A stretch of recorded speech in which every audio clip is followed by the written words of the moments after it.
అందరికీ నమస్తే అండి. శ్రావణ మంగళవారం మంగళవారం అంటే మంగళగౌరీదేవి పూజ అన్నమాట. శ్రావణ మాసంలో వచ్చే ప్రతిరోజు కూడా చాలా మంచిది. సోమవారాలు, మంగళవారాలు, శుక్రవారాలు, శనివారాలు అలా ప్రతిరోజు కూడా ఇంపార్టెంటే అనమాట.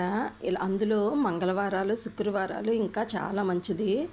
మంగళగౌరీ దేవుల పూజలు, వ్రతాలు ఉన్నవాళ్ళు చేసుకుంటారు.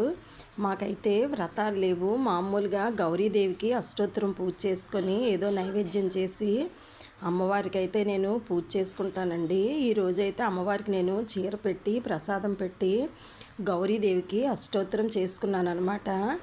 బయట ఎక్కడో పూజలు సింహాచలం కిందన పూజలు అవుతాయి అంటున్నారు. ఆ పూజల దగ్గరికి వెళ్తున్నాం అనమాట. ఈరోజు మంగళగౌరీదేవి పూజకి ఇంటి దగ్గర అయితే పూజ చేసుకొని బయలుదేరానండి పూజకి వెళ్ళడానికని చెప్పి.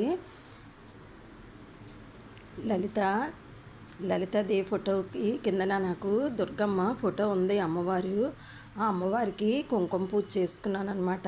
ఈరోజు మంగళవారం కదా, సుబ్రహ్మణ్య స్వామికి మంగళవారము షష్ఠీ తిథి. ఈరోజు షష్ఠీ మంగళవారము సుబ్రహ్మణ్య స్వామికి చాలా మంచిదన్నమాట పూజ చేసుకుంటే.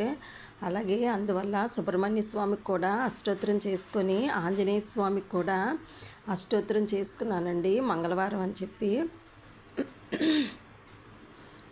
ఇలా ద్వారబంధానికి కూడా శుక్రవారం లాగే మంగళవారం కూడా ఇల్లంతా శుభ్రంగా అలుక్కొని ద్వారబంధాలకి పసుపులు రాసి బొట్లు పెట్టి మామిడి కొమ్మలు పెట్టుకొని ఇంటి ముందు బాగా ముగ్గు వేసుకొని శుక్రవారం పూజ ఎలా చేస్తామో మంగళవారం కూడా పూజ అలా చేసుకుంటే చాలా మంచిదన్నమాట మనకి.